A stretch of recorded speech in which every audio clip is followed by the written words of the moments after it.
No passado bíblico, nomes sempre tiveram ligação com o caráter de uma pessoa ou como ela era vista, como ela deveria ser. Noemi, depois de partir para Belém com sua família para fugir da fome e ir rumo a Moabe, lá ela perdeu o marido e os 2 filhos. Ao voltar para Belém, quando ela soube que Deus havia abençoado seu povo dando-lhe boas colheitas, Noemi pediu que lhe chamassem de Mara, que quer dizer amarga, certamente retratando a amargura de alma que àquela altura a caracterizava.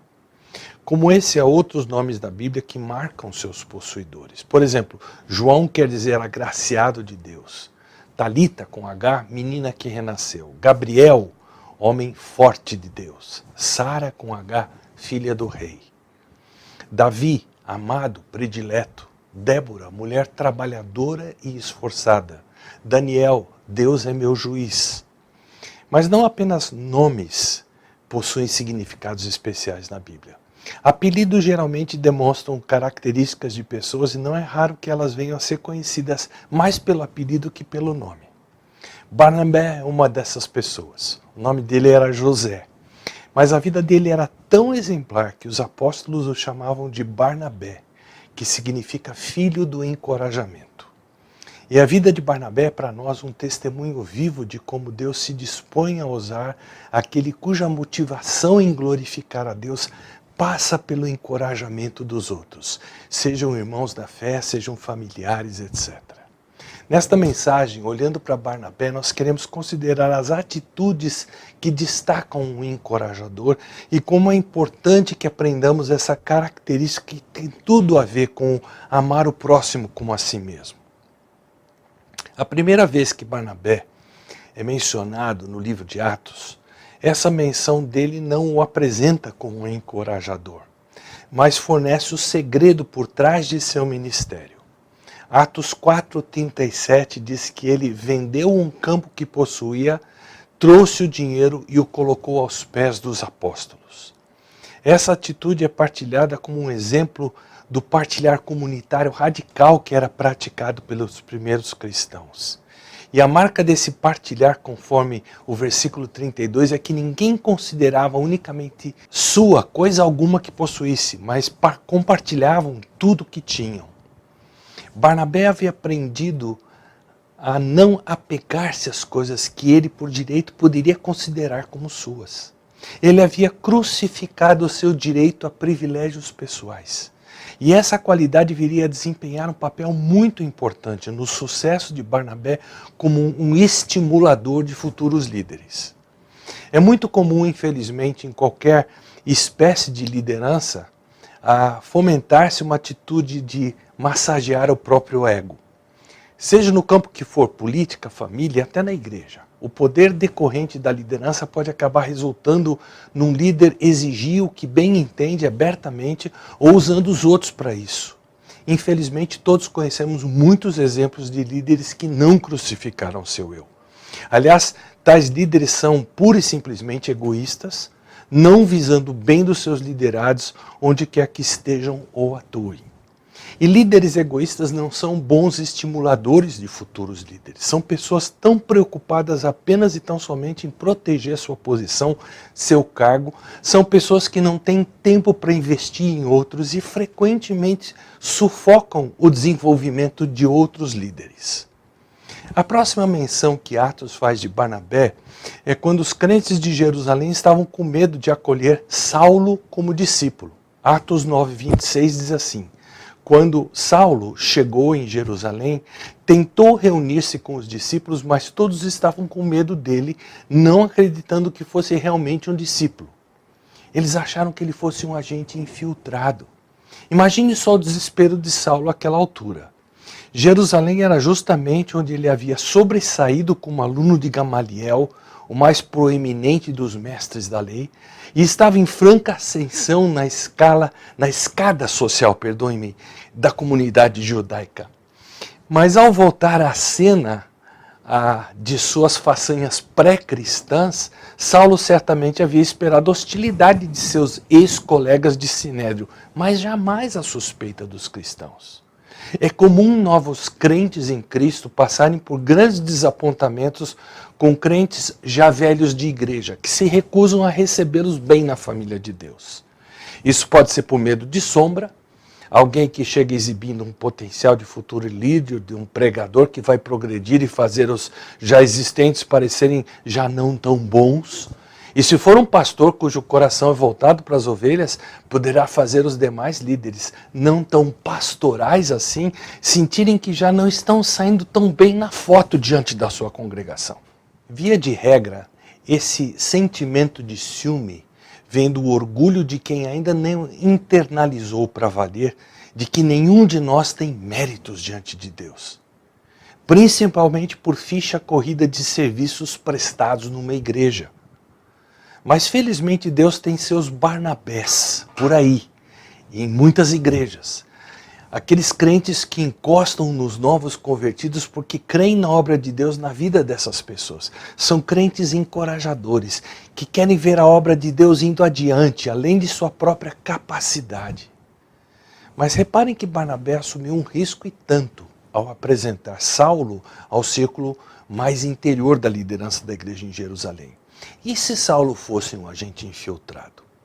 Essa poderia ser a oportunidade que ele buscava. E tem mais, o entusiasmo de Saulo e o fato de não ter papas na língua poderia ter deixado alguns dos intransigentes da igreja nada confortáveis.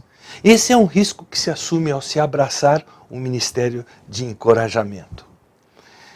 Barnabé, conforme Atos 9:27, levou Saulo aos apóstolos e lhes contou como no caminho de Damasco Saulo vira o Senhor que lhe falara e como em Damasco ele havia pregado corajosamente em nome de Jesus. Barnabé ouviu a história da conversão de Saulo e de seu ousado testemunhar por Cristo. E já que as palavras dele, Barnabé, teriam mais peso diante dos apóstolos que as palavras de Saulo, ele mesmo contou tudo. Aqui temos o caso do líder maduro agindo como relações públicas do líder jovem que acaba de chegar. Normalmente, relações públicas são feitas para incrementar a imagem do líder já formado. Ele que gosta de marketing. Aqui a coisa foi invertida. Líderes geralmente estão ocupados em contar sua própria história, que jamais tem tempo para ouvir e muito menos para contar a história de outros, principalmente de líderes em formação. Mas Barnabé não era assim. A próxima aparição de Barnabé é a missão de representante da igreja de Jerusalém, enviado para examinar a nova e controvertida igreja de Antioquia. Pelo menos diante de Jerusalém. O texto de Atos 11 nos diz que Barnabé lhe chegou, versículo 23, vendo a graça de Deus, ficou muito alegre.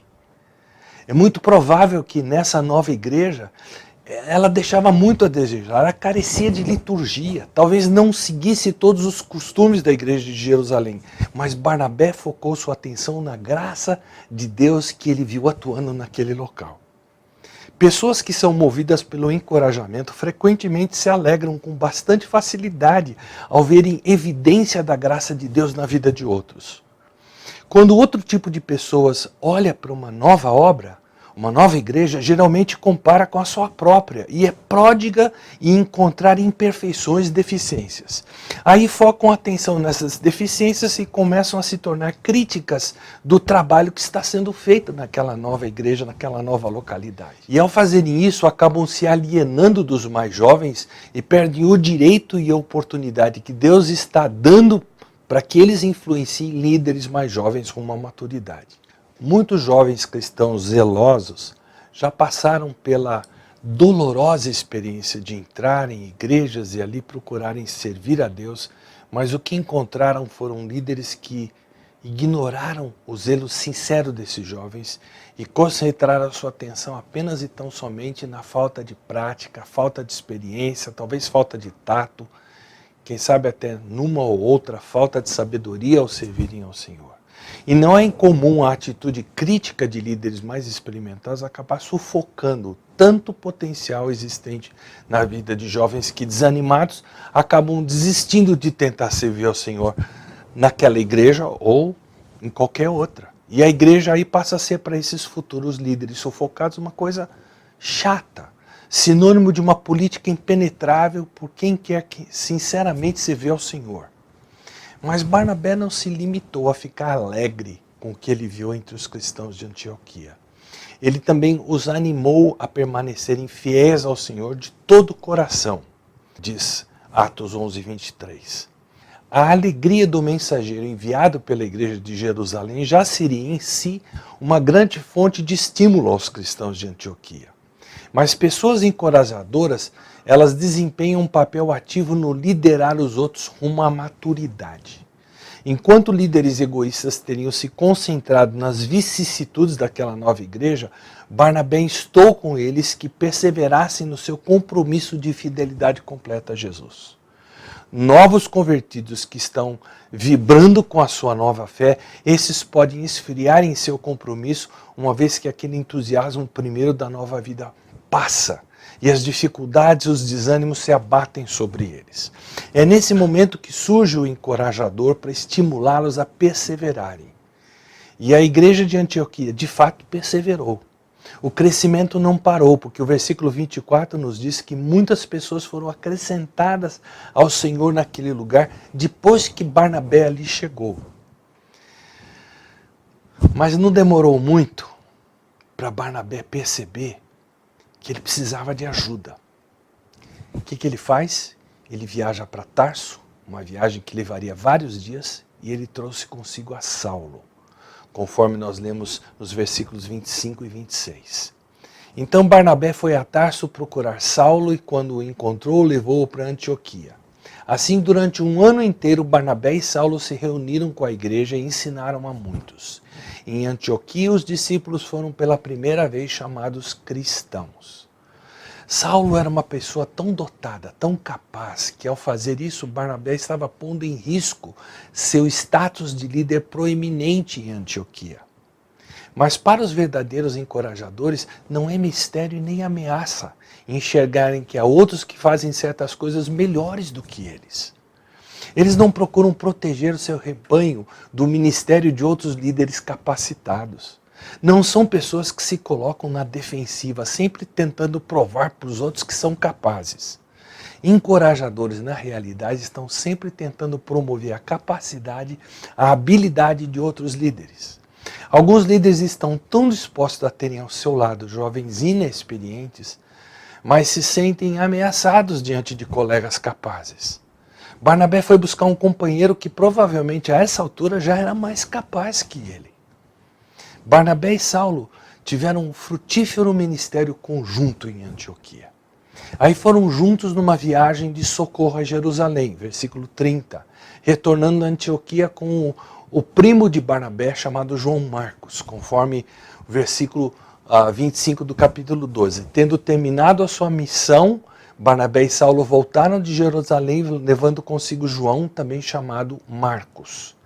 De Antioquia, o Espírito orientou os três a desencadearem a primeira grande viagem missionária, sob a bênção e o envio da igreja de Antioquia. Barnabé era o líder da equipe e isso ficava evidente na descrição de Lucas. A expressão Barnabé e Saulo aparece em Atos 11, 26, 11, 30, 12, 25, 13, 2 e 7. Mas logo a situação se inverteu e passou a ser Paulo e Barnabé, como encontramos em Atos 13, 43, 46 e 50. Em Atos 13, 13, nós lemos pura e simplesmente Paulo e seus companheiros. O jovem Paulo emergiu como líder e Barnabé permitiu que ele assumisse a liderança e a proeminência.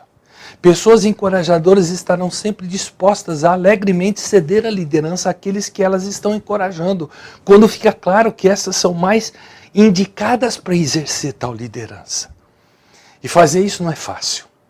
O grande comentarista F.F. Bruce, em seu comentário dessa troca de liderança, ele usa uma frase bastante interessante. Requer mais graça que eu possa imaginar o segundo violino passar a tocar. E isso é particularmente verdadeiro quando o novo líder é alguém que foi treinado por aquele que lhe passa a liderança. É claro que isso não tornou Barnabé menos importante na obra de Deus. importância aos olhos de Deus, nada tem com proeminência.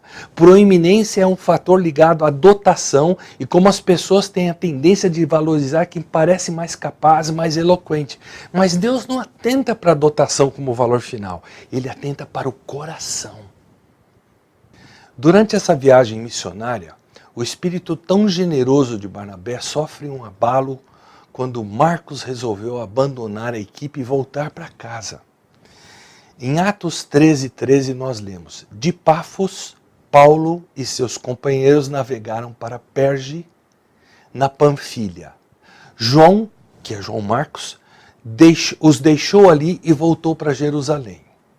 Nós não temos maiores detalhes do que aconteceu, exceto em Atos 15:38.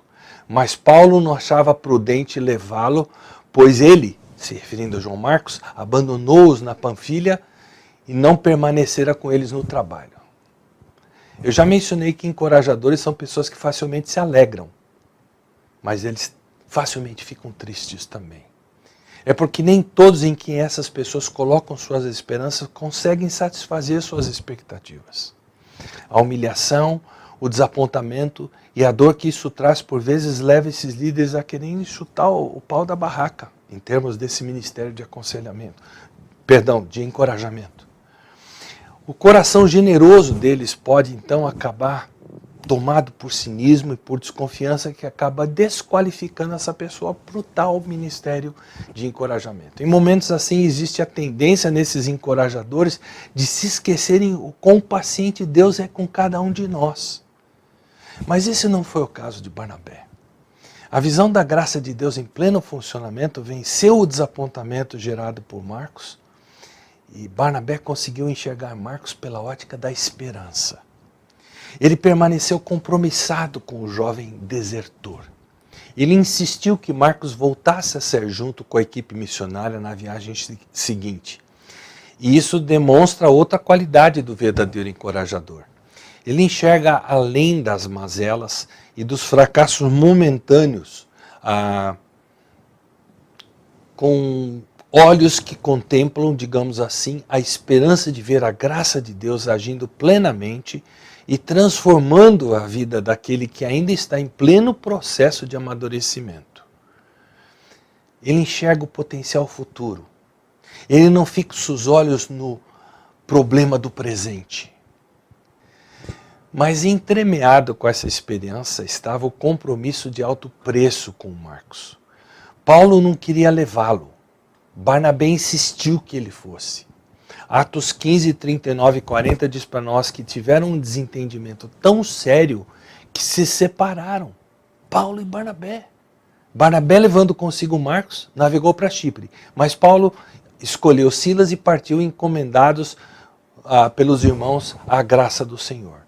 Líderes que já têm nome, por vezes se deixam vencer pelo medo de se comprometerem com líderes mais novos, porque eles receiam que os erros desses venham a pôr em risco o trabalho que eles estão realizando, a reputação que eles já construíram. Mas novos líderes não serão preparados, moldados, se esse tipo de receio imperar, se riscos não forem corridos. Mas graças a Deus essa história não termina com esse desentendimento tão sério, a ponto de dois companheiros de trabalho missionário não mais trabalharem juntos. É bem possível que na economia de Deus, Paulo estivesse maduro o suficiente para seguir o seu próprio caminho, enquanto Barnabé seguia o seu próprio. Ambos evangelizando, fortalecendo os crentes convertidos em na viagem missionária anterior, mas da Barnabé, o encorajador, o que menos subia no palco, continuando o seu ministério importante de bastidores como encorajador.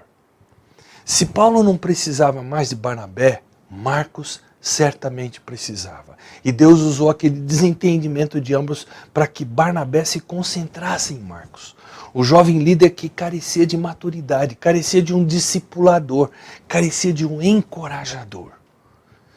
E não imaginemos que o trabalho do encorajador Barnabé foi constituído de tapinhas nas costas de Marcos, não.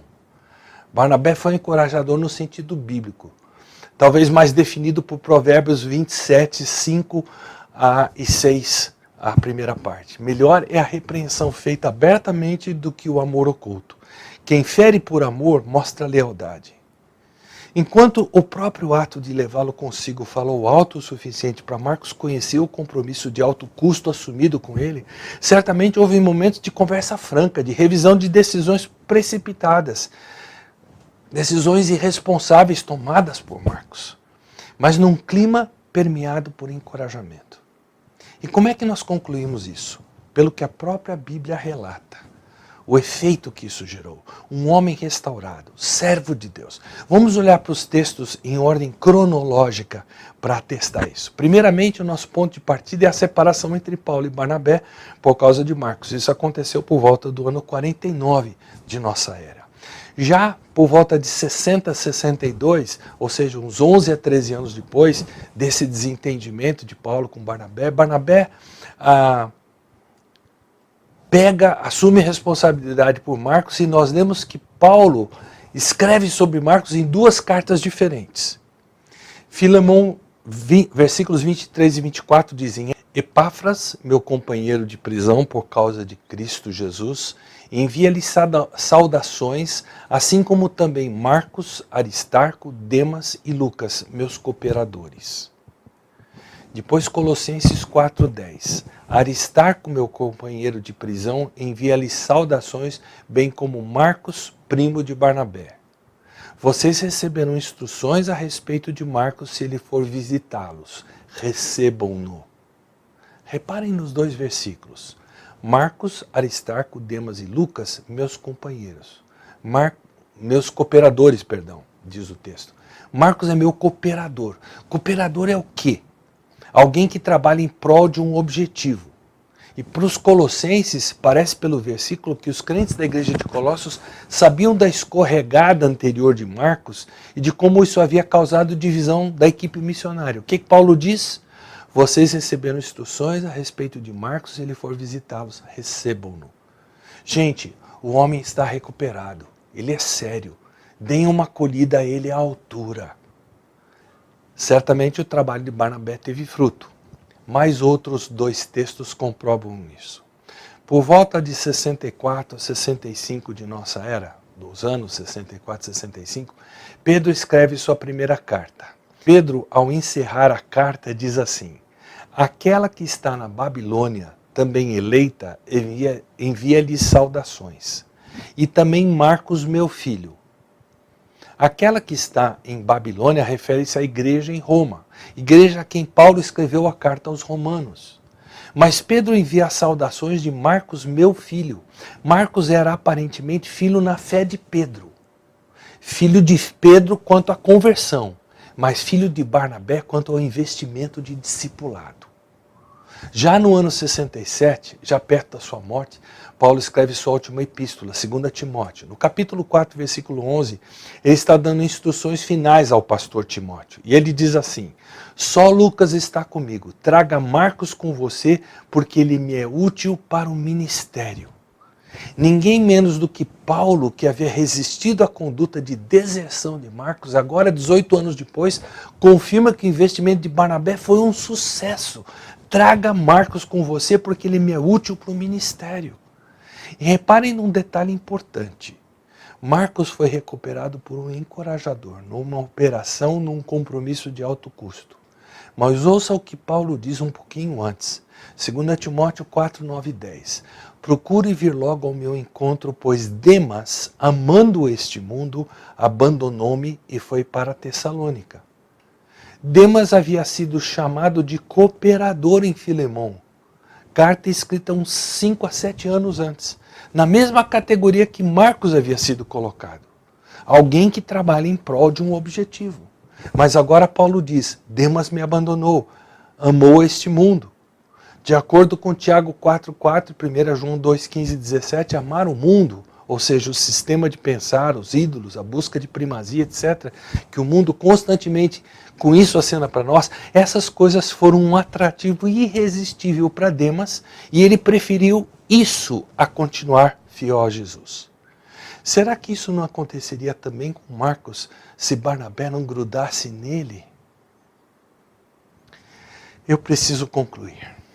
O mais marcante em tudo isso é avaliarmos o impacto para a igreja e para o mundo do ministério que Barnabé exerceu. Marcos veio a escrever o evangelho que leva seu nome. Quantas pessoas ao longo da história conheceram a Cristo através do evangelho de Marcos? A mensagem do evangelho teria chegado a nós se não fosse o esforço missionário da igreja de Antioquia, igreja que se formou, conforme vimos, graças à cooperação, ao encorajamento de Barnabé, Atos 11, 23. O que dizer do investimento corajoso, ousado e visionário na vida de Saulo, logo que ele se converteu? Já pensaram no Evangelho? Já pensaram na Bíblia sem o apóstolo Paulo? Por Paulo, Barnabé pôs o seu pescoço a prêmio e nós lucramos indescritivelmente com isso. Em Barnabé nós temos a descrição vivenciada de um ministério marcante de formação de líderes e as atitudes que na realidade são qualidades que existem nele. Entrega privilégios pessoais e a consciência de limitações pessoais, o assumir de riscos e de um compromisso de alto preço, alegria e tristeza, o ir determinado em frente e o passar o bastão, a esperança nas possibilidades da graça de vida de gente como nós, pecadora, que como igreja, como cristãos, ou mesmo em nossos lares, nós que exercemos algum papel de liderança, homens e mulheres, que Deus nos faça aprender de gente como Barnabé e que Ele nos leve a fazer tudo o que estiver ao nosso alcance para ver essas nossas esperanças virarem realidade. Amém?